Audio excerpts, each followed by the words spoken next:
Students, आज चालू करते अपन लाइफ हिस्ट्री ऑफ टर्माइट यानी टर्माइट्स की जीवन व्रत क्या होता है।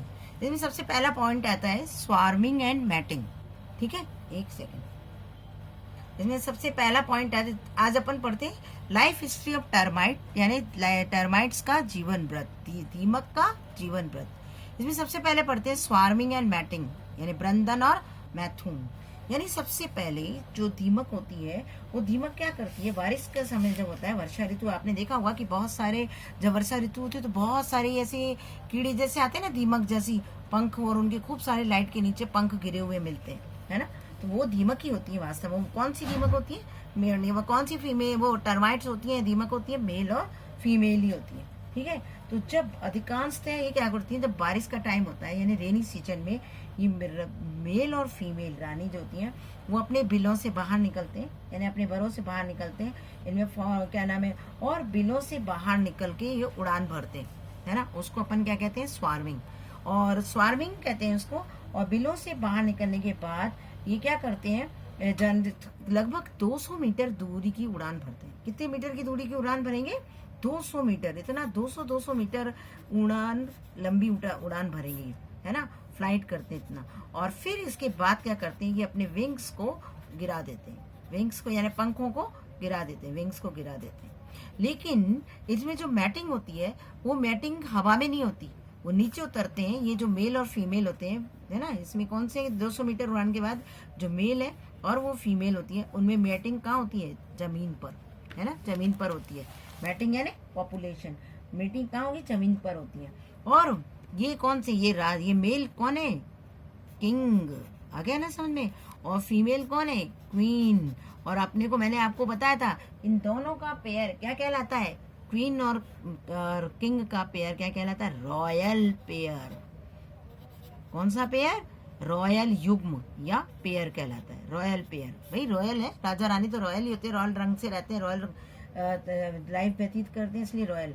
और फिर ये क्या करते हैं, एक रॉयल कॉलोनी बनाते हैं, एक रॉयल चैम्बर बनाते हैं। और उस चैम्बर के अंदर, केवल इस रॉयल चैम्बर के अंदर सिर्फ कौन रहता है? रॉयल राजा, माने राजा और रानी रहते हैं, यानी दोनों रहते हैं, है ना। इस रॉयल चैम्बर के अंदर कौन रहता है? क्वीन रहती है इसके अंदर, और किंग रहता है इस चैम्बर के अंदर। तो रॉयल चैम्बर का आपको मालूम है, राजा रानी के 5 स्टार होटल में की तरह जो होते हैं ना, उनका 5 स्टार होटल की तरह वो सारी सुविधाएं होती हैं, तो ये रॉयल चैम्बर में रहते हैं। अब इसके अंदर मैंने आपको बताया था, देखो डायग्राम से वापस से बताती हूँ कि इसके फर्टिलाइजेशन हो जाता है। और फर्टिलाइजेशन के बाद ये क्या करेंगी, इसके फर्टिलाइजेशन के बाद क्या होगा, इनमें फर्टिलाइजेशन के बाद ये इन्होंने एक चैम्बर बनाया, रॉयल चैम्बर। और उसके अंदर अब कौन करेगा इस रॉयल चैम्बर के अंदर इनकी देखभाल? वर्कर्स करती है, इनको फूड खिलाने का काम। किसको? राजा और रानी को, यानी मेल और फीमेल, किंग और क्वीन को फूड देने का काम, उसको पंखा झलने का काम, है ना, उनकी सफाई करने का काम, उनके चैम्बर की, ये सब कौन करता है? वर्कर्स करती है। इस समय रानी में बहुत तेजी से चेंजेज होते हैं, क्वीन के अंदर बहुत चेंजेज होते हैं। क्यों? क्योंकि अब फर्टिलाइजेशन हो चुका है, तो किसका फॉर्मेशन होने लगेगा? क्योंकि क्वीन में फर्टिलाइजेशन हो जाएगा तो उसमें एग भरे हुए रहते हैं, किसके अंदर? उसके एब्डोमेन के अंदर। तो बच्चों मैंने इसको आपको बताया कि देखो इस समय इनका जो एब्डोमेन होता है वो बहुत बड़ा हो जाता है, किसका? क्वीन का। और इसके अंदर एग की मात्रा, बहुत सारी एग का प्रोडक्शन होता है, बहुत सारे एग भरे हुए रहते हैं, इसलिए इसका एब्डोमेन कैसा होता है? लार्ज साइज का हो जाता है। और ये ऐसे दिखता है जैसे कि ब्रेड के अंदर छोटी सी गुंडी आलपिन लगा दो ना, वैसे दिखता है। इतनी बड़ी है, इसका एब्डोमेन ज्यादा बड़ा होता है और सिर छोटा सा दिखाई देता है। ठीक है, और इसका काम क्या है? केवल एग का प्रोडक्शन करता है। और मेल जो होता है इसके अंदर, यानी जो किंग होता है, वो आलसी से इसके पास में पड़ा हुआ रहता है, उसको कोई काम नहीं होता। फीमेल जो होती है यानी रानी जो होती है बच्चों, वो रानी एक, उसकी जो लाइफ होती है, इस क्वीन की लाइफ कितनी है? इस क्वीन की जो लाइफ होती है वो लाइफ होती है कम से कम 6 से 10 साल तक, 6 to 10 ईयर्स की होती है। और हर इस ईयर के अंदर ये कितने, एवरी ईयर में 10 लाख, 10 लाख, है ना, 10 लाख क्या देती है? एग का प्रोडक्शन करती है, एग्स का उत्पादन या प्रोडक्शन करती है अपनी लाइफ के अंदर। समझ गए? अब इसके बाद इस क्वीन से एग का प्रोडक्शन हुआ, और एग से बच्चों क्या निकला? एग से निकलेंगे लार्वा, क्या नाम है, एग्स। और एग्स जो होते हैं, ये जो एग होंगे इस तरीके के से येलो कलर के छोटे छोटे से एग होते हैं, है ना, येलो कलर के होते हैं, चिकने होते हैं और ओवल शेप के। शेप कैसा है इसका? अंडाकार ओवल शेप होता है ना। तो ओवल शेप के होते हैं, चिकने होते हैं। और इसमें देखो, याद रखो, इनसे फिर क्या निकलेगा? निम्फ। यहाँ पे कोई लार्वा स्टेज नहीं होगी, वो कोई प्यूपा स्टेज नहीं होगी, कोई लार्वा नहीं होगी, सीधे एक निम्फ बनेगा। इसको हिंदी में भी निम्फ बोलते हैं। अब याद रखो, निम्फ और एडल्ट में क्या अंतर है। निम्फ जो होता है बच्चों, याद रखना, इसमें विंग्स एब्सेंट होते हैं, पंख अनुपस्थित होते हैं, और ये लैंगिक रूप से अपरिपक्व होता है। कोई आपसे पूछे कि निम्फ और एडल्ट में क्या अंतर है, तो आप बताना कि निम्फ जो होता है उसमें विंग्स एब्सेंट होते हैं और ये लैंगिक रूप से अपरिपक्व होता है, यानी सेक्सुअल रूप से इमेच्योर होता है। आया समझ में? तो ये कौन है? ये निम्फ होता है, ठीक है। तो ये सेक्सुअल रूप से इमेच्योर होता है, तो ये निम्फ बन जाएगा इससे।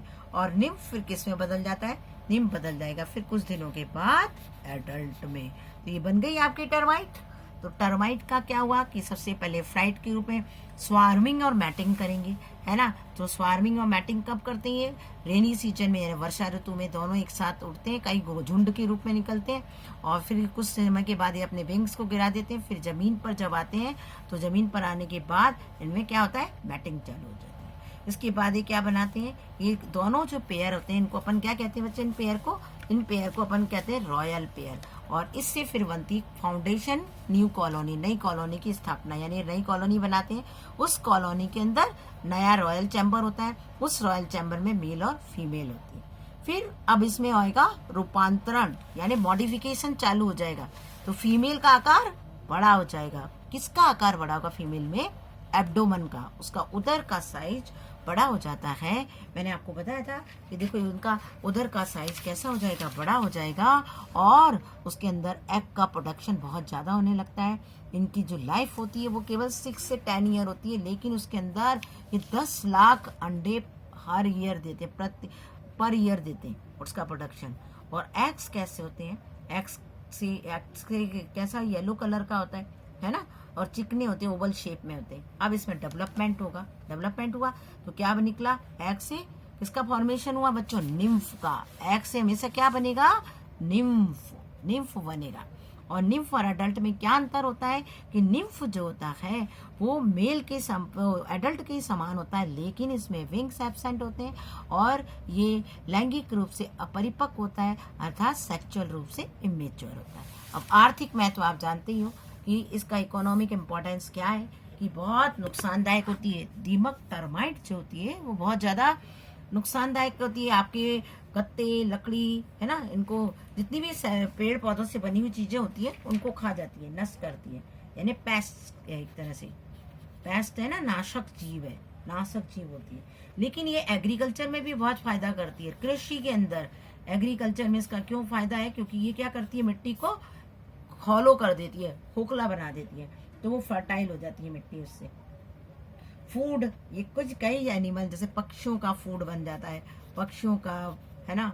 और जो आंट ईटर है, रेप्टाइल है, कुत्ते, बिल्ली, चींटियां है, इन सब की ये सब इनको खाने जाते हैं। फिर इनको कंट्रोल कैसे करते हैं कि इसमें डीडीटी की या बीएससी का छिड़काव करना चाहिए, जिससे जो दीमक होती है, टर्माइट्स होती है, वो खत्म हो जाती है। तो ये कंप्लीट हुआ आपकी लाइफ हिस्ट्री ऑफ टर्माइट्स। लेकिन इससे पहले एक चीज और मैं बता रही थी आपको कि इनके अंदर जो मेल होता है बच्चों, ये एक इसका सेक्स डिटर्मिनेशन और बताती हूँ। क्या? सेक्स का डिटर्मिनेशन, यानी इनकी दीमक के अंदर लिंग निर्धारण, दीमक में लिंग निर्धारण।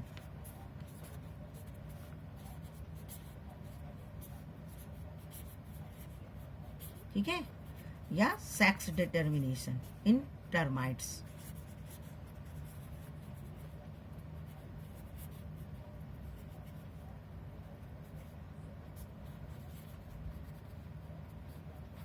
ठीक है, अब इसके लिए देखो बच्चों कैसे, देखो मेल जो होता है ये तो ऑटोसोम है इसके ए, लेकिन इसके अंदर एक क्रोमोसोम, सेक्स क्रोमोसोम एक कम होता है, 0 मतलब एक कम है। ये कौन है? मेल आ गया।